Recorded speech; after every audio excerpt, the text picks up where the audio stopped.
Welcome back, designers. Today we are talking about photography and illustration. Now, when it comes to available imagery, photography and illustration are your two go-tos for graphic design. Most of the time there is a pretty straightforward choice between a realistic photograph and a perhaps less realistic illustration. And I say perhaps because today in our digital landscape, the boundary between photography and illustration has become increasingly blurred. There are many possible approaches, so first you need to think about what you are saying and how you want your message to be understood and interpreted.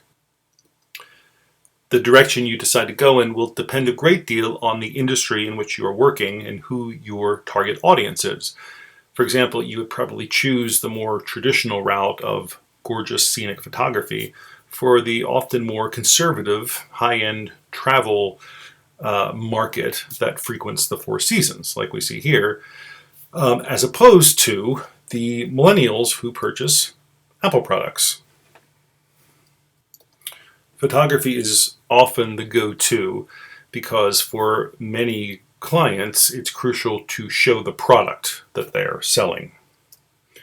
That often means beautifully photographed and highly realistic images showing the product in the most flattering light, literally, possible. So if it's important that the product be seen, you often will choose photography. But you don't have to. Just like all rules, design rules are made to be broken. And I want to show you this because it is a great example of going against the norm.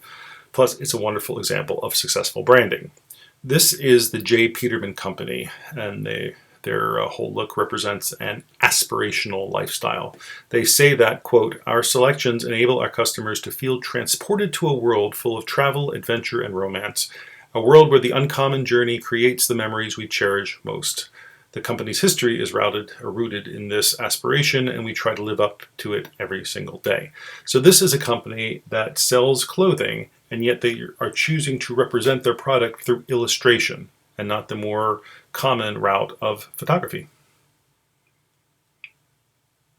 Now, how do they do the claim that I just read to you? They do it by breaking the rules. So they're these rule breaker bad boys, sort of. Bad boys is probably the wrong term. Just out of the box thinkers.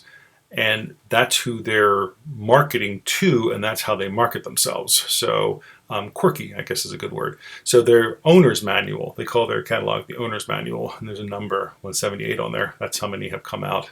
I don't think it comes out every month, probably if it was seasonal, probably a few times a year. So this is a typical page where they show one product on a page. It uses painting, usually watercolor, gouache look. It's uncoated paper, it's oversized. And it's accompanied by, well, I'll get to that in a second. Accompanied by some intensively romantic copy, which I'll show you in a second. This just shows even on the, actually, I think that I didn't, well, obviously you can't click it now because this is just a still image, but I think the little thumbnails to the far left, that might be a photograph with them wearing the product, which would be new. I mean, that maybe that's been like that for websites since it's I used to buy from them back before websites existed. Yes, I'm that old. Here is, let me think, I should come up in a second, the kind of text. Here we go. Thomas Jefferson dislikes stuffy people, stuffy houses, stuffy society, so he changed a few things. Blah, blah, blah, blah. I think you'll feel the same about this 18th century shirt. Classic, simple, livable. That's called the Jefferson shirt, by the way. So it was accompanied by this fun to read text. So they defied the prevailing mindset of having to use photography, and illustration became their central branding element. I mean, this is because no one else was doing it. Remember, differentiate when you're branding. So the style not only set them apart from every other clothing supplier in the market, but it also captured and communicated something of the spirit the brand was trying to express. This is, probably none of you would remember this, but when Banana Republic first appeared, it had much more of this sort of travel sort of feel. I don't think they used illustrations per se, but it had much more of the, safari sort of feel. And then it got to be more like, high-end Gap. Here's some more artwork. So they're reminiscent of the sort of hand-done sketches that one might find in a travel journal of a world traveler. So it all just really plays into this whole aspirational lifestyle that they're fairly well-off clientele would want to aspire to. Because this stuff, I don't know if you noticed that jacket, that was like a $400 jacket. So it communicated an authenticity about what they were selling. So Peterman is an exception, but it brings up an important point about taking a step back from what is expected. How do you show a product that's hard to show? This is another brilliant example. I mean, they are showing it. It's on their lip, but we'll let them get away with that. If you're working on a corporate design, like say IBM, where a product is harder to depict, I mean, how do you depict IBM? It's not a particular computer they're selling, just the whole idea. Often more abstract or evocative images can be used. It's one of the reasons icons are so popular. They can kind of cover they cover a lot, but they don't limit the user because they're abstract enough that they can apply to everyone. So a lot of Broadway shows have used illustration because, first of all, the casts are often changing, so it gets to be too expensive to keep updating the marketing materials. And theater in general relies on ideas or themes more than, say, film. It's less reality-based than film. And so finding the right photo can be hard, plus illustration just has that word magical is in my head, and I don't want that. It's an easy word. Transcendent feel that illustration can do sometimes. Oh, there it is. Gosh, I should just wait till my next slide. It can be bigger than life. Some large brands use both, or maybe they break up one product line from another. I mean, this is two very different looks for Starbucks, but you know it's Starbucks mostly because that logo is on there. But there's also a sensibility, a color palette, the use of that cream color that's part of their Discoveries series there on the right.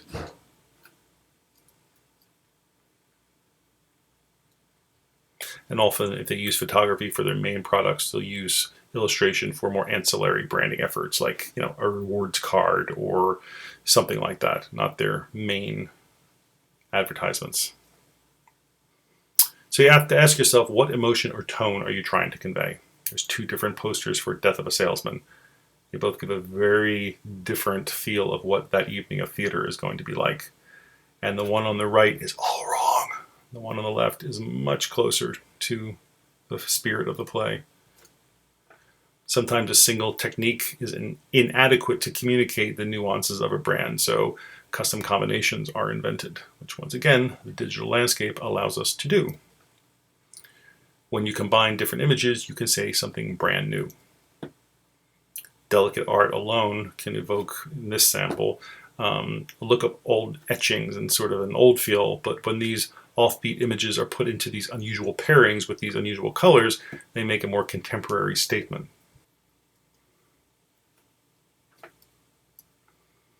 So one of the things we have not talked about is budget. So very often when and this is not going to apply to you in a class, but one of the main things that dictates what direction you go in is how much money you have and also your time frame. So when I talk about finding the perfect thing to express what you're selling, that's a fairly idealized interpretation that I'm selling you there. Very often, custom photography, which this still picture here is showing you a photo shoot, that's going to be in generally a lot more expensive than to find a stock image online. It's not always the case. I mean, sometimes a rights managed image can cost $500 up front, and then they charge you $500 every quarter thereafter. So it becomes $2,000 for that year. I mean, I'm lowballing it. It's probably higher than that. So then you have to weigh how much it costs to have a custom photographer. Hire your photographer, your space, art director, to shoot your very own photography that you would then own. But these are things that you would decide in budget meetings and such. Now, custom illustration, as we see here, can also be expensive. And when I say custom, I mean literally custom, that it is created for you. You've hired this artist to make something that you are specifying to them. It is not something already made that you're buying from them. So you have a lot more control over what the product is. Sometimes with illustration, you are more limited in what you can change once an artist gets going. But the digital age has changed a lot of that. So many more artists are working digitally that they can almost always go back and change an element if a client doesn't like something. I come from the days where you be pre-digital, where the illustration was the illustration, and the client would say, "I want to make that, I want to make all that type purple instead of blue."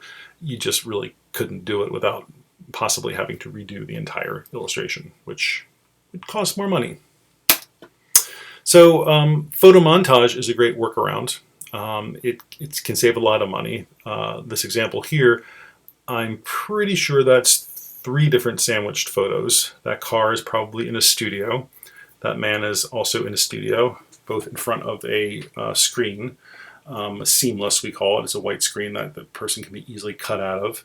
And that background, I'm not sure what city is, but that's probably just a scenic shot of whatever city. I mean, I could be wrong. That car might be in that city, but that just allows a lot of flexibility. And for example, they might have shot that background image by themselves, or they might have found that on one of the royalty-free sites for $20.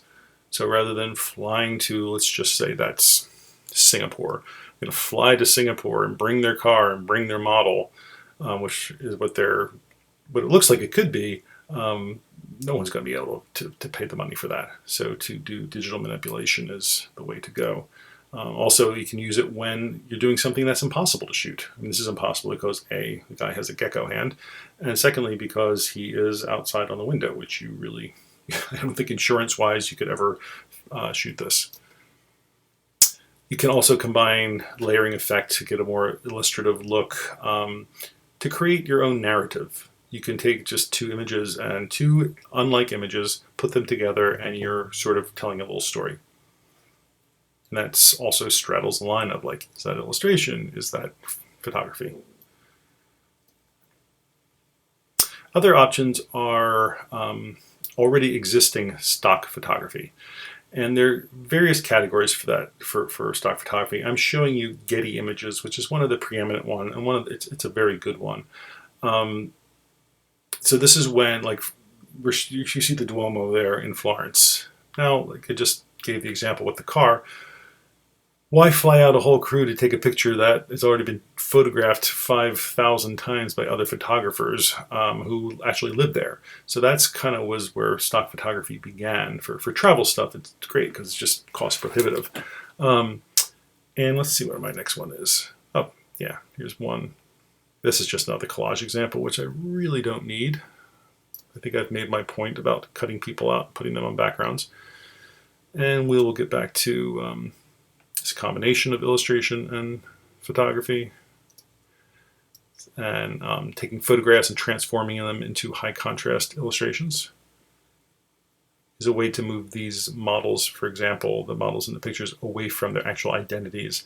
Like the couple on the left, it becomes less about, that pretty girl and more she's just a girl with long hair.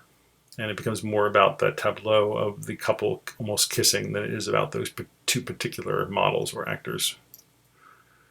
Okay, now we're back to where I was with Getty Images. So RF and RM means royalty-free or rights managed. Royalty-free is your friend. That means basically once you pay for the image once, you can use it as much as you want. Now that's a very broad statement because there are some various rules and laws that are changing with that. But rights managed is the more expensive route, and that means you never quite have you purchase the right to use it in one very specific way. For example, you have to say, Toyota has to say to Getty, we want a picture of the Duomo there in Florence. We're using it in print ads, and that means they can't just use it if they want in a billboard or use it on online. For that, they have to negotiate a different price with Getty.